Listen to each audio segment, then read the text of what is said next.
میرے امام سے پوچھا گیا تھا کہ مولا مومن کی خلقت کا سبب کیا ہے؟ قبلہ آپ کی نظر جملہ پہلا تاکہ ذہنوں کی زمین زرخیز ہو سکے. پوچھا گیا کہ مولا مومن کی خلقت کا سبب کیا ہے؟ امام ششم مسکرائے اور مسکرا کے فرمایا اس لیے کہ وہ اپنے کمال کی وجہ سے حسین پہ رو نہیں سکتا تھا، اس نے مومن کو خلق کر دیا. وہ اپنے کمال کی وجہ سے حسین پہ گریہ نہیں کر سکتا تھا، اس لیے اس نے مومن کو خلق کیا. ماتمی چہرے میرے سامنے تشریف فرما ہیں اور ماتمی ہاتھ داد کے لیے جب اٹھیں تو پھر خیرات سیدہ دیتی ہیں. ممبر حسین سے بادشاہ حسین کی کریمی اور حسین کے عزادار کا مقام ہی پڑھا جائے تو دنیا چکرا جائے. لوگ ابھی صرف اختیار حسین برداشت نہیں کرتے، لیکن اگر حسین کے ماتمی کا اختیار پڑھا جائے کہ حسین کے عزادار کا اختیار کیا ہے، حسین کو رونے والے کا اختیار کیا ہے، حسین پہ گریہ کرنے والے کا اختیار کیا ہے. 22 سال کی ظاہری سن مبارک تھا میرے بادشاہ کا. مولا اپنے گھر سے نکلے مدینے کے بازار سے، اور کتابیں لکھتی ہیں کہ اس دن جب حسین گھر سے نکلے تو سر پہ امامہ نہیں تھا، دوش پہ عبا نہیں تھی. حسین کا باہر نکلنا تھا، یا مدینے کے چند لوگ بازار میں دمبے ذبح کر رہے تھے. انہوں نے حسین آتے ہوئے دیکھا، نور حسین پہ ایسے متوجہ ہوئے کہ چھریاں ہاتھوں پہ چل گئی. یوسف نہیں تھا کہ انگلیاں کٹتی، حسین تھے. ہاتھ جدا ہو، ہاتھ تن سے جدا ہوئے. چند قدم بادشاہ آگے گئے تھے یا نوکر نے آ کے قدموں پہ ہاتھ رکھے کہا مولا مڑ کے دیکھیے. نور حسین میں متوجہ ہو کے انہوں نے اپنے ہاتھ کاٹ دیے. واقعہ سنانا مقصد نہیں، ماتمی کا رتبہ بتانا مقصد ہے. مالک کریم واپس آئے، امام حسین نے ایک ایک کو بلا کے ہاتھ پکڑ کے اس کے جسم کے ساتھ جوڑا، ہاتھ پھیرا. ایک ایک ہاتھ کو سلامت کرتا چلا گیا حسین، ایک ایک ہاتھ کو حسین سلامت کرتا چلا گیا. یہی وجہ ہے کہ جب ماتمی زنجیر کا ماتم کر کے گھر آتا ہے، زخم خود بخود ٹھیک نہیں ہوتے، حسین کمر پہ ہاتھ پھیر اختیار کیا ہے حسین کے عزادار کا. میں نے آپ کے سامنے سورہ یاسین میں وہ آیت پڑھی ہے جس آیت میں خدا دنیا کو 14 کی رہائش بتا رہا ہے. موضوع پسند آئے تو بولیے گا. جنہوں نے نہیں مانا انہوں نے کہا جادی صاحب کہ یہ فرش پہ رہتے ہیں، جنہوں نے مانا انہوں نے کہا یہ عرش پہ رہتے ہیں. مجھے معاف کیجئے گا، نہ یہ فرش پہ رہتے ہیں نہ یہ عرش پہ رہتے ہیں. 14 کی رہائش کہاں پہ ہے؟ خدا نے سورہ یاسین میں کا تنبت فی الارض ومن انفسہم ومما لا یعلمون، خدا کہتا جو میں نے بھیجی ہے مخلوقات ان میں سے کچھ ایسی ہیں جو زمین سے اگی ہیں،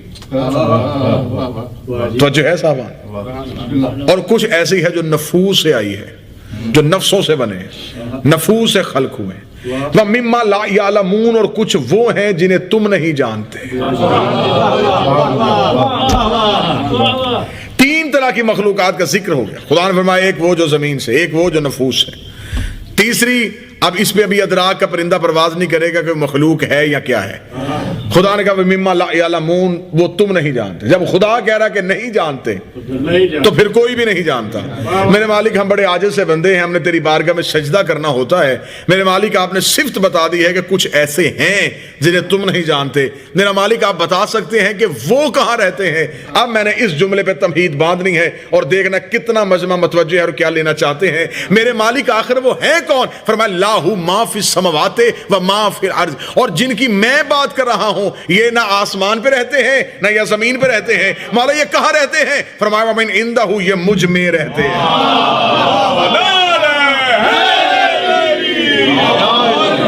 یہ میری اندیت میں رہتے ہیں، یہ میرے اندر رہتے ہیں. جن کا وطن ہی توحید کا بدن ہو.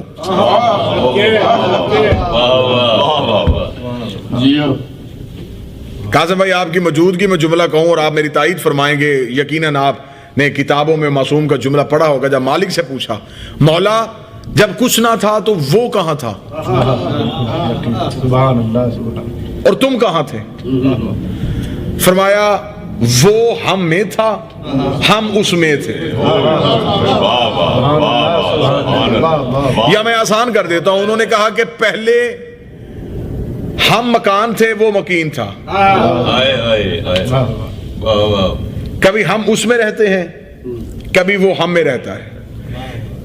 فرمایا خدا نے قرآن میں یہ میری اندیت میں رہتے ہیں. یہ جو ہم ان کی آمد مناتے ہیں, ان کا نزول مناتے ہیں 13 کو, 17 ربیع الاول کو, رجب کے, شعبان کے جشن, مجھے معاف کیجئے گا یہ ہم نے اپنی خوشی منانے کے لیے یہ تاریخیں دیکھی, ورنہ رجب کی تاریخ ہو یا ربیع الاول کی, یہ ہے چاند کی تاریخ ہے. چاند نہ تھا اور یہ تھے.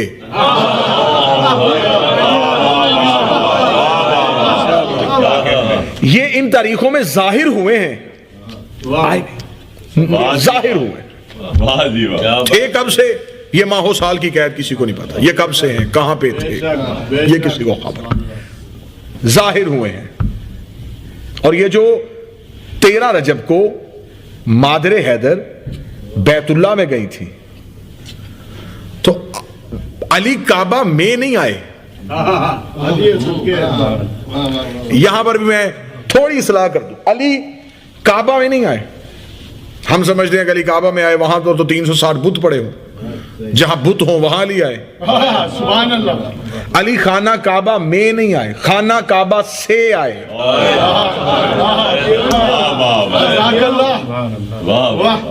قبلہ دعا لوں گا, علی کعبہ میں نہیں آئے,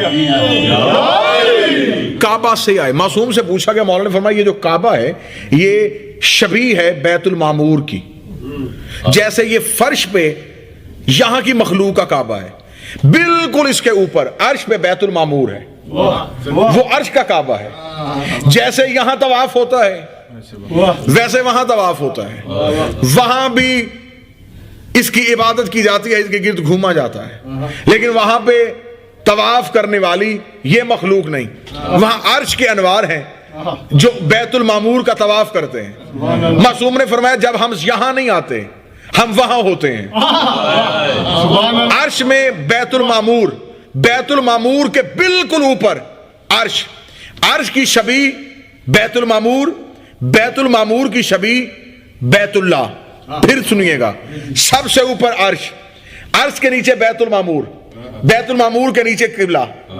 یہ عرش بیت المعمور اس کی شبیہ, بیت اللہ اس کی شبیہ.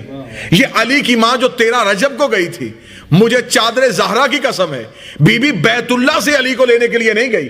بی بی خطبہ دیتے ہوئے خود کہتی ہے پاک ہے وہ ذات جب میں نے اس کے گھر میں قدم رکھا, اور گھر میں قدم رکھ کے میں نے حجاب وحدت کو چیر کے نور علی کو وہاں سے وصول کیا.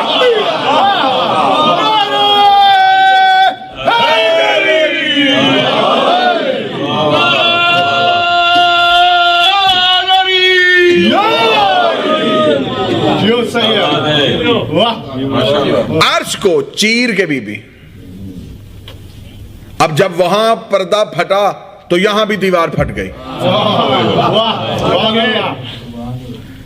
عرش کا اثر تھا جو بیت اللہ تک پہنچا.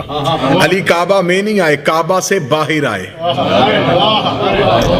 تو پھر مجھے بول کے بتاؤ, اب مجھے نہیں سمجھ کے کون سی کمان پہ شرک کا تیر آ جائے گا, یا کہاں سے فتوے کی دکان کھلے گی جہاں علی کی ماں پہلا قدم رکھے اور وہ قبلہ ہو جائے.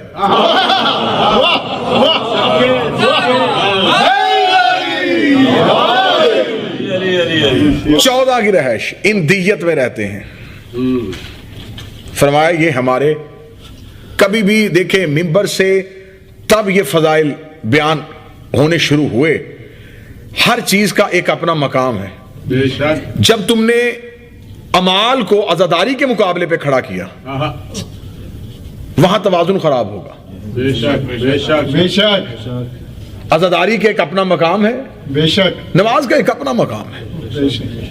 ان کا آپس کے ساتھ توازن کرو گے تو پھر یہ باتیں ہم کہنے پہ مجبور ہو جائیں گے, اور ہم ڈرتے ہیں. باخدا زیدی صاحب میری گواہی دیں گے کہ ہم ارباب منبر اس بات سے خوف کا شکار ہیں کہ نسلیں کہیں بے عمل نہ ہو جائیں. لہٰذا ان کا توازن برقرار رکھنے کے لیے ہم فضائل کو ایک حد تک ان تک پہنچاتے ہیں تاکہ یہ وہی وصول کر سکیں جو ان کا ذہن قبول کرتا ہے. لیکن اگر آپ اعمال کی بات کرتے ہیں تو مجھے کسی جھوٹی سے جھوٹی پھٹی سے پھٹی کتاب سے ثابت کریں کہ آل محمد میں سے کسی نے کہا ہو کہ تم یہ عمل کرو ہم تمہارے ساتھ ہیں. تم نماز پڑھو ہم تمہارے ساتھ کھڑے ہوں گے، تم روزہ رکھو ہم افطار میں آئیں گے، تم حج کرو ہم طواف میں آئیں گے، تم زکات دو ہم مال دینے کے لیے تمہارے ساتھ آئیں گے. کہیں وعدہ نہیں کیا، فرمایا یہ عمل تمہارے لیے ہے، جزا قیامت والے دن لے لینا ہم سے. یہاں کرنا ہے اپنے لیے کرنا ہے، ہمارے لیے نہیں کرنا. یہاں کرو گے جزا وہاں دے دیں گے. صرف ایک ہی وعدہ کیا ہے 14 نے، فرمایا تم حسین کی سب بچھاؤ، کوئی آئے نہ آئے ہم ضرور آئیں.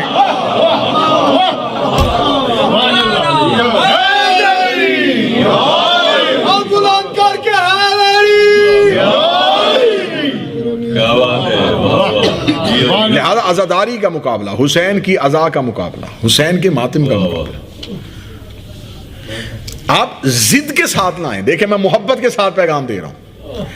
شب جمعہ اگر آپ دعائے کمیل پڑھنا چاہتے ہیں تو آپ پڑھیں، لیکن آپ بچوں کو یہ نہ کہیں کہ یہ مولا علی کی اپنی پڑھی ہوئی دعا ہے.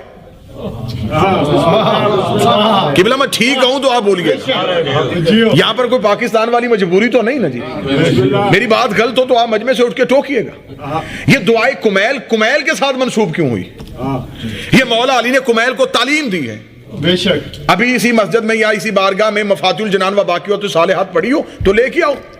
مفاتیح سے لے کے چھوٹی سے چھوٹی دینیات کی کتاب تک جس میں بھی دعائے کمیل لکھی ہے وہاں یہ لکھا ہوا ہے یہ دعا خضر نبی کی ہے جو علی نے کمیل کو تعلیم دی کہ جب خضر مانگا کرتا تھا تو ایسے مانگا کرتا تھا. یہ کمیل کو تعلیم دی ہے. اور اگر آپ بچوں کو یہ کہہ کے بتائیں گے تو بچوں کے ذہن میں دعائے کمیل کے جو اٹھے ہوئے ہاتھ کہ میرے اللہ میرے وہ گناہ معاف کر دے جسے صرف تو جانتا ہے، معاذ اللہ ان کے ذہن میں تم علی کی حیثیت کم کرنا چاہتے ہو کہ یہ جملے میرے مالک علی کے ہیں، یہ علی نے تعلیم کیے ہیں. لیکن تم نے اگر حدیث قصہ کا مقابلہ کرنا ہے، ابھی مجھ سے پہلے میرے محترم بھائی قاسم زیدی صاحب نے منبر پہ بیٹھ کے حدیث قصہ پڑھی. تم دعائے کمیل بھی رکھ لو اور حدیث قصہ بھی رکھ لو. دعائے کمیل پہ تم خدا کی منتیں کر رہے ہو، ہمیں معاف کر دے، ہمیں معاف کر دے، ہمیں معاف کر دے. حدیث قصہ میں وہ وعدہ کر رہا ہے جو بھی بیٹھا ہے میں گناہ بھی معاف کر رہا ہوں، میں جنت بھی واجب.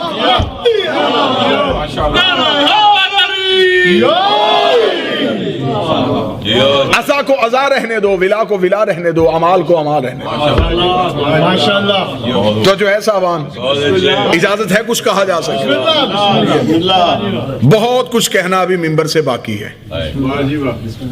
جتنے بھی مولا علی کے فضائل پڑھے گئے میں ہر مجلس میں کہتا ہوں یہ علی کے وجود کے فضائل ہیں، حقیقت کے فضائل نہیں. وجود کے فضائل یہ ابھی صرف وجود پڑھا گیا ہے اور لوگوں سے برداشت نہیں ہو رہا. ابھی حقیقت علی تو پڑھی ہی نہیں گئی. حقیقت میں کچھ تھا تو علی نے کہا کہ اگر سلمان کو پتا چل جائے کہ ابو ذر کے سینے میں کیا ہے تو ایسے قتل کر دے. اندیت میں رہتے تھے، یہ میرے اندر رہتے تھے، مجھ میں رہتے تھے. اب زیدی صاحب کی موجودگی میں، اہل علم کی موجودگی میں، علم کلام کا اصول ہے کسی کی قربت دیکھنی ہو اس کی منزلیں 4 ہوتی ہیں. 4 منزلوں پہ رکھ کے اس کی قربت کو دیکھا جاتا ہے کہ اس کی قربت کیا. توجہ ہے صاحبان. بسم اللہ بسم اللہ. پہلی منزل قرب، دوسری منزل دن، تیسری لدن، چوتھی اندیت. آپ نے دیکھنا ہو کہ کوئی کسی کے کتنا قریب ہے تو آپ ان 4 منزلوں پہ 4 معیار ہیں. علم کلام کہتا ہے ان 4 معیار پہ رکھ کے پرکھ لینا کہ اس کی قربت کتنی ہے. مثلا جتنا مجمع اس وقت میری مجلس کو سن رہا ہے آپ میرے قریب ہیں، قرب نہیں ہیں. بات تھوڑی مشکل ہوگی لیکن ساتھ دیجیے. آپ میرے قریب ہیں، قرب نہیں ہے. آپ مجھے دیکھ سکتے ہیں، چھو نہیں سکتے.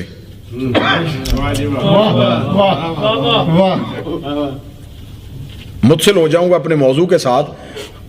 خدا نے قرآن میں کہا یہ 14 میرے قرب میں نہیں رہتے.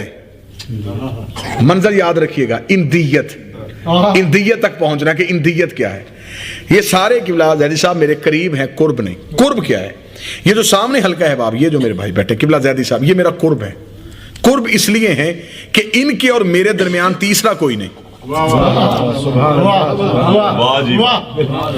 جہاں درمیان میں تیسرا کوئی نہ ہو وہ قرب ہوتا ہے. اس لیے رسول نے کہا تھا کہ میرے قرب سے محبت کرو. ان سے محبت کرو جو میرے اتنے قریب ہیں کہ ان کے اور میرے درمیان تیسرا کوئی نہیں. سجدے میں کوئی پشت پہ ہو تو تیسرا درمیان میں نہیں ہوتا, کوئی کاندھوں پہ ہو تو تیسرا نہیں ہوتا. قرب, اگلی منزل دنو. دن قرآن کہتا ہے اس منظر کو کہتے ہیں وہ جنل جنت ہے نا دان, جنت میں جنتی جو پھل کھائیں گے وہ دن پہ ہوگا. دن جہاں ہاتھ پہنچ جائے. یہ مائک تک میرا ہاتھ پہنچ سکتا ہے, زیدی صاحب تک نہیں پہنچ سکتا. زیدی صاحب میرا قرب ہے, دن نہیں. یہ میرا قرب بھی ہے, میرا دن بھی ہے. وضاحت ہو گئی جی. یہ قرب بھی ہے, دن بھی ہے. وہ صرف قرب ہے, دن نہیں ہے. اس لیے خدا نے قرآن میں کہا تھا کہ شب معراج جو میرا رسول آیا تھا یہ میرے مقام دنو پہ آ گیا تھا. فتح یہ مقام دنو پہ آ گیا تھا, یعنی کہ میں اپنا ہاتھ لگا سکتا تھا. دن سے اگلی منزل ہوتی ہے لدن. قرب, دن اور اگلی منزل لدن. لدن کیا, یہ جو میرے بدن پہ لباس ہے یہ قرب بھی ہے, دن بھی ہے, لدن بھی ہے. اس کی اور میرے درمیان تیسرا بھی کوئی نہیں. میں اسے ہاتھ بھی لگا سکتا ہوں اور یہ میرے جسم کے ساتھ لگا بھی ہوا ہے. جسم کے ساتھ ایسے ہو کہ جسم نہ ہو.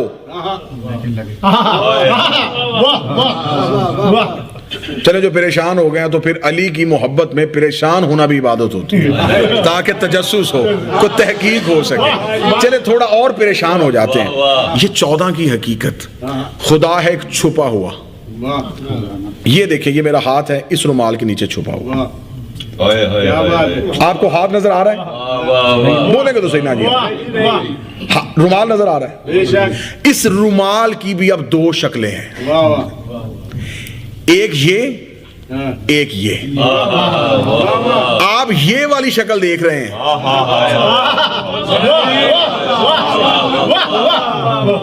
یہ والی شکل آپ نہیں دیکھ رہے, یہ والی شکل ہاتھ دیکھ رہی ہے. آپ نے صرف اسے دیکھا ہے اور یہ اس نے ہاتھ نہیں چھپایا ہوا, ہاتھ چھپایا اس نے. اس نے صرف آپ کی نظروں کو روکا ہوا ہے. مشکل تو نہیں ہو رہی بات. چھپایا اس نے نہیں, چھپایا اس نے ہے. بس یہ ہے 14 کا فلسفہ. جب مخلوق کے سامنے آتے ہیں یہ ہو جاتے ہیں, جب توحید کے ساتھ جاتے ہیں یہ ہو جاتے ہیں.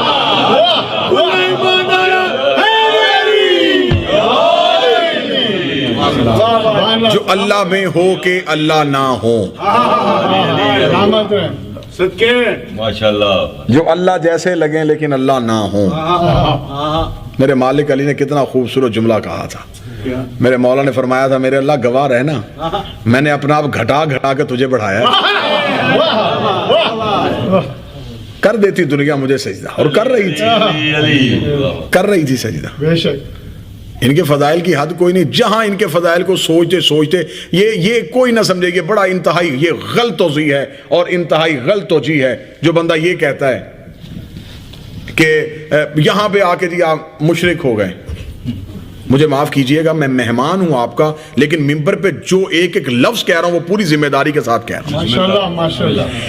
صرف کائنات میں یہ آل محمد ہیں کہ ان کے فضائل میں شرک نہیں آ سکتا. بے شک بے شک. کیونکہ شرک وہاں آتا ہے جو انسان کسی چیز کی حقیقت کو جان لے.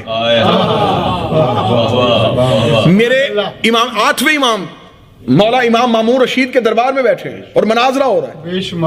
مناظرہ کرنے کے لیے جو مولوی ہے تو انہوں نے کہا کہ ہم آپ سے پوچھنا چاہتے ہیں کہ وہ کون سی چیز ہے جو اللہ نہیں جانتا. توجہ صاحبان, امام سے پوچھا جا رہا ہے کہ مولا وہ کون سی چیز ہے جو اللہ نہیں جانتا.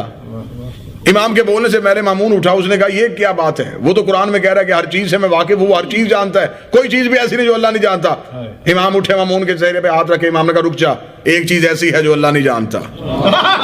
اتنا کہنا تھا, پورے دربار میں سناٹا, خاموشی طاری ہو گئی کہ کوئی چیز ایسی بھی ہے جو اللہ نہیں جانتا. انہوں نے کہا کہ وہ کون سی چیز ہے جو اللہ نہیں جانتا. امام نے مسکرا کے فرمایا اللہ یہ نہیں جانتا کہ کوئی اور اللہ بھی ہے.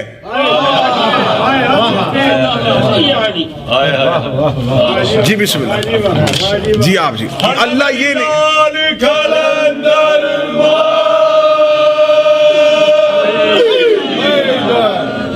یہ نہیں جانتا کہ کوئی اور اللہ بھی ہے. بھئی جس چیز کا وجود ہی نہیں, بہت گہری گفتگو ہے. اس حال کے اندر کچن ہے ہی نہیں, واہ اور کوئی اندر آ کے کہے جی میں کچن ڈھونڈ رہا ہوں, تو جب ہے ہی نہیں واہ واہ پھر ڈھونڈنا کیسا؟ فرمایا کہ جب اللہ کوئی ہے ہی نہیں تو پھر وہ نہیں کسی چیز سے روکتا, پھر وہ خدا یہ جانتا نہیں کہ کوئی اور اللہ ہے. جب اللہ ہے ہی کوئی نہیں تو پھر وہ کیوں رکھے کہ کوئی اور اللہ ہے؟ اتنا جملہ کہنا تھا. اب اگلے جملے پہ یا آپ کی آنکھیں کھلی کی کھلی رہ جائیں گی, یا پھر آپ کا چہرہ ولایت علی کے ساتھ خوش ہو جائے گا. دو علموں کی موجودگی میں کہہ رہا ہوں, غلط پڑھوں قاضی اسی جملے پہ مجھے موت دے دے. ایک ایک جملے کا ضامن ہو کے کہہ رہا ہوں. جب امام نے فرمایا کہ اللہ یہ نہیں جانتا کہ کوئی اور اللہ بھی ہے, ایک اٹھ کے کھڑا ہو گیا. اس نے کہا اگر اللہ یہ نہیں جانتا کہ کوئی اور اللہ ہے, پھر پورے قرآن میں وہ کہہ رہا شرک سے بچو, شرک سے بچو, شرک سے بچو. جب وہ یہ جانتا ہی نہیں کہ کوئی اور اللہ ہے ہی نہیں, پھر وہ ہمیں شرک سے کیوں روکتا ہے؟ امام کے چہرے پہ جلال حیدری نمودار ہو گیا. امام نے جلال میں کہا تو کیا سمجھتا ہے اللہ کے ساتھ کسی کو ماننا یہ شرک ہوتا ہے؟ ہمارے ساتھ کسی کو ماننا شرک ہوتا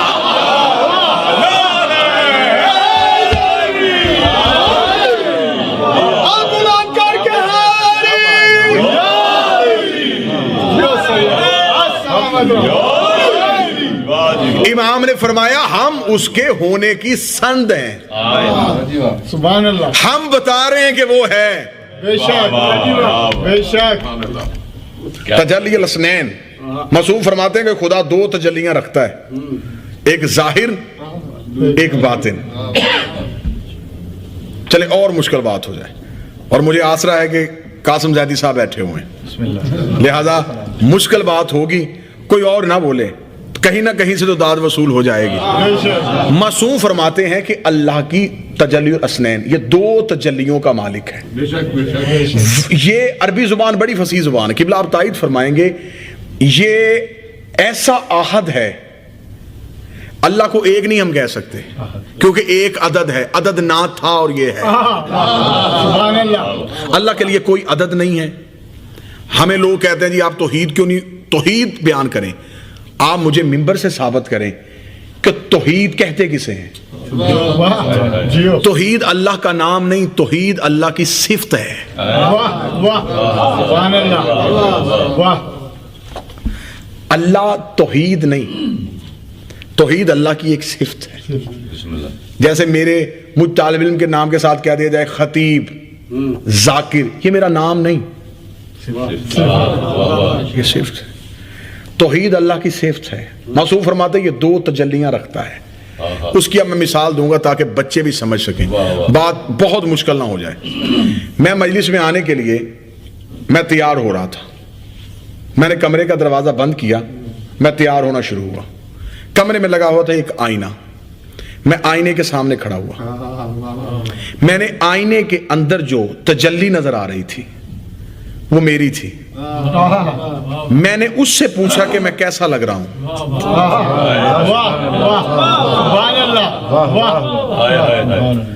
اب اس نے مجھے میری خوبیاں بھی بتائیں, میری خامیاں بھی بتائیں. میں نے اپنے کالر کو ٹھیک کیا, یہ خامی تھی. میں نے چہرے کو غور سے دیکھا, میں نے اپنے بٹن ٹھیک کیے. یہ مجھے کون بتا رہا ہے؟ تجلی. اب وہ میں بھی نہیں,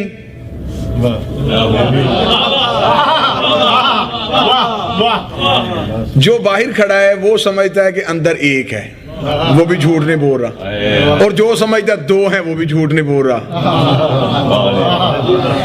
اندر ایک بھی ہے اور دو بھی ہیں. اب وہ جو سامنے تجلی نظر آ رہی ہے وہ مجھے میرا پتہ بتا رہی ہے. جو میں کا پتہ بتائے وہ تجلی ہوتی ہے. قبلہ آپ سے دعا لوں گا جو میں کو میں کا پتہ بتا دے وہ تجلی ہے. پہلی تجلی نے مجھے میرا پتہ بتا دیا. تھوڑی دیر کے بعد کمرے میں زیدی صاحب آئے. میں جلدی سے تجلی سے میں نے رخ موڑا کیونکہ اب میرے سامنے ایک حقیقی وجود کھڑا تھا. میں نے زیدی صاحب سے پوچھا زیدی صاحب میں کیسا لگ رہا ہوں؟ ایک لمحے کے لیے زیدی صاحب نے مجھے سر سے لے کے پاؤں تک غور سے دیکھا. انہوں نے اب میرا وجود اپنی آنکھوں کے اندر سمایا. تاکہ یہ دیکھ سکیں گے میں کیسا لگ رہا ہوں. منبر پہ قرآن لے آؤ, مجھے 14 کی صداقت کی قسم ہے ابھی کائنات کی کوئی چیز وجود میں نہیں تھی جب اس نور توحید نے پہلی بار پوچھا کہ میں کیسا لگ رہا ہوں. جب پہلی بار پوچھا کہ میں کیسا لگ رہا ہوں, معصوم فرماتے نور محمد ظاہر ہوا. نور محمد نے ظاہر ہو کے توحید کو بتایا. آواز آئی تبارک اللہ احسن الخالقین, کتنا خوبصورت ہے یہ اللہ. یا ادھر سے نور علی ظاہر ہوا, علی نے توحید کا وجود اپنی آنکھوں میں سمایا. آواز خدائی اب تیری آنکھیں تیری نہیں, آج سے یہ میری ہو گئی. اب یہ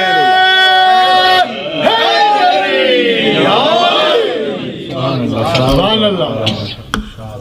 اور آسان کر دیتے ہیں, یہ وہ آئینے ہیں جن سے اللہ نظر آتا ہے. بے شک بے شک. معصوم نے فرمایا تھا کہ ہم شجرہ طیبہ ہیں, ہمارے شیعہ اس درخت کے پتے ہیں.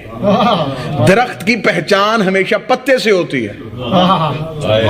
سبحان اللہ. معصوم نے فرمایا کہ تمہاری پہچان سے پتا چلے گا کہ تمہارے امام کیسے ہیں, تمہارا کردار بتائے گا کہ تمہارا مولا کیسا ہے. بندہ پیے شراب اور حسین کا ماتم کرے. معصوم نے فرمایا اب جیسے ہمارے اعمال ہمارے مولا کا پتہ بتاتے ہیں, معصوم نے فرمایا ویسے ہی ہم توحید کا پتہ بتاتے ہیں. کیا بات. یہ وہ آئینے ہیں جن سے اللہ نظر آتا ہے. بے شک. کیونکہ وہ یہاں آ نہیں سکتا تھا, مخلوق وہاں جا نہیں سکتی تھی, اس نے درمیان میں ان کو دیکھ لیا. بس اتنا ہی فرق ہے, وہاں جاتے ہیں وہ ہو جاتے ہیں, یہاں آتے ہیں یہ ہو جاتے ہیں, یہ بھی نہیں.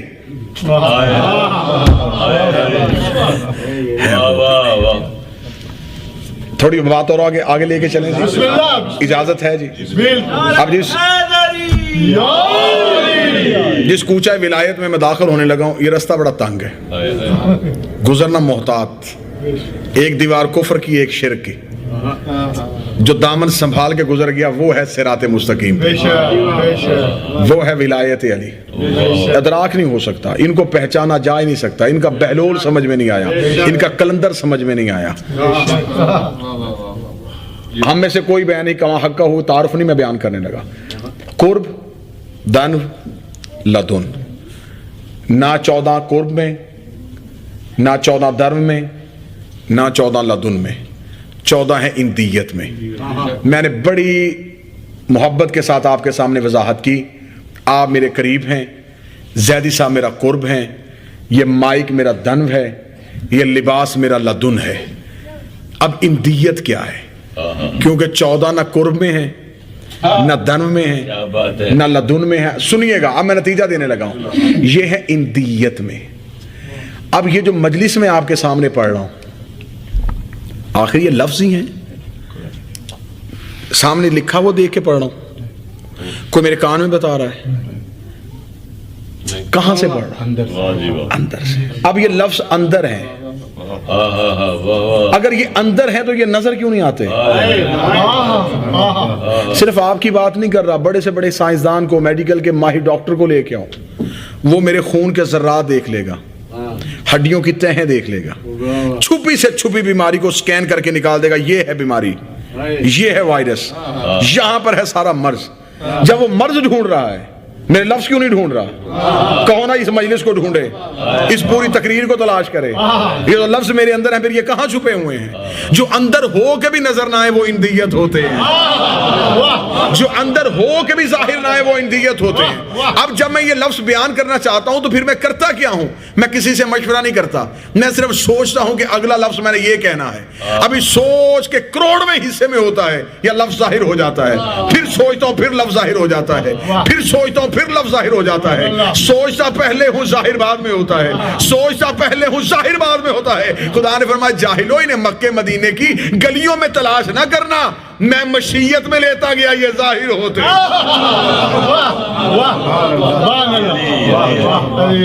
یہ ہے میری مشیت میں. اب بات اگلے موڑ پہ آ کر رک گئی, یہاں تک پہنچی کہ یہ ہے توحید کی مشیت میں. اب آئیں مالک سے تھوڑی سی معرفت اور مانگ کے بادشاہ سے یہ پوچھیں اگر یہ مشیت میں رہتے ہیں تو پھر مشیت کیا ہے؟ واہ ہائے ہائے ہائے مشیت پھر کوئی بہت بڑی چیز ہوگی. بور تو نہیں ہو رہے آپ؟ بسم اللہ. پھر مشیت کیا ہے؟ انہیں ایسے موضوع جی انہیں ایسے موضوع کا عادی بنایا. جی بسم اللہ. جی آپ زندہ و سلامت رہیں. ہر نگر میں ولایت علی کا نکارہ ہونا چاہیے. اب یہ مشیت کیا ہے جہاں یہ رہتے ہیں؟ وہ مشیت کیا ہے؟ قرآن سے جب ہم نے پوچھا کہ میرے اللہ یہ مشیت پہ آ کے تو نے روک دیا ہمیں، مشیت کیا ہے؟ خدا نے کہا میری مشیت یہ ہے کہ جب میں کسی چیز کا ارادہ کرتا ہوں نا تو میری مشیت کہتی ہے کن ہو جا، فیکون تو وہ ہو جاتا ہے. یہ جو کن کہتا ہے نا یہ مشیت کہتی ہے. بمن ارادہ انشاء اللہ کن فیکون، یہ جو جس چیز کا بھی ارادہ کرتی ہے یہ مشیت کرتی ہے. اس کا مطلب کہ مشیت کہتی ہے ہو جا تو وہ ہو جاتا ہے. یہ خدا نے مشیت کا نام نہیں لیا، صرف تعارف کروایا کہ مشیت کا تعارف یہ ہے کہ یہ صرف کہتی ہے ہو جا تو وہ ہو جاتا ہے. قبلہ میں نے پڑھا ایک تاریخ میں واقعہ، وہاں آ کے میں گیا رک. میں نے واقعہ پڑھا کہ عید والے دن شہزادوں نے کہا اماں ہمارے کپڑے نہیں. بی بی نے کہا بیٹا کپڑے ہیں درزی کے پاس. سبحان اللہ. کتابیں لکھتی ہیں تھوڑی دیر بعد دروازے پہ دستک ہوئی. آنے والا ایک ملک مقرب تھا. اس نے دروازے پہ دستک دے گا انا خیاط الحسنین، میں حسنین کا درزی. جب میں نے یہ واقعہ پڑھا میں الجھ گیا. میں نے کہا کہانی سمجھ میں نہیں آ رہی. پہلی بات یہ ہے کہ شہزادوں نے کپڑے مانگے کیوں، منگوائے کیوں نہیں؟ بھئی جو بچپن میں سائل کا ہاتھ پکڑ کے واپس آئے ہوئے سائل کو بیٹے دے سکتا ہے، وہ اپنے اختیار سے واقف تھا. کیا بات ہے. اور دوسری قبلہ جہدی صاحب بات یہ ہے کہ امام کو تو احتیاج ہے ہی نہیں، تو وہ تو محتاج ہی نہیں. اور امام کسی ایسی چیز کی تمنا کرے جو امام کے لیے کوئی معنی بھی نہ رکھتی ہو. آخر یہ جو کپڑے مانگے ہیں اس میں کوئی راز ہے. بے شک. اور پھر جب درزی کے پاس تھے نہیں، بی بی نے کیوں کہا کہ درزی کے پاس ہے؟ اور جب تھوڑی دیر کے بعد فرشتہ آ گیا تھا تو اس نے یہ کیوں کہا کہ میں درزی ہوں؟ سبحان اللہ. بہت خوب. اسے پتا ہے کہ اندر بیٹھی فضا کو بھی پتا ہے کہ میں جبریل ہوں، لیکن وہ اپنے عہدے سے تعارف نہیں کروا رہا. وہ کہہ رہا کہ میں درزی ہوں. اب جبریل کی عصمت خطرے میں جا رہی ہے.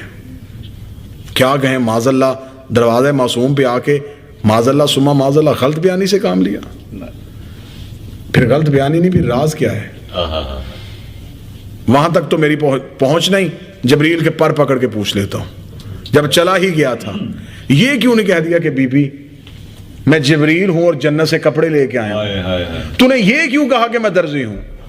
اس نے کہا گستاخ نہ بن، جو اندر بیٹھی ہے اس نے یہ نہیں کہا تھا کپڑے جبریل کے پاس ہیں، اس نے کہا درزی کے پاس ہے، اور یہ جو کہہ دیتی ہے وہ ہو جاتا ہے.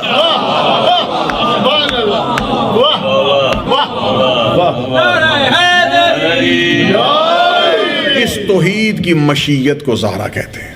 کیا بات ہے. اس لیے امام نے فرمایا تھا ہم کائنات پہ حجت ہیں اور ہماری دادی بطول ہم پہ حجت ہے. حجت ہے. اس لیے کہا تھا کہ یہ ام ابیہ ہے، یہ باپ کی بھی ماں ہے. ماں اسے کہتے ہیں جس سے کوئی چیز وجود میں آئی.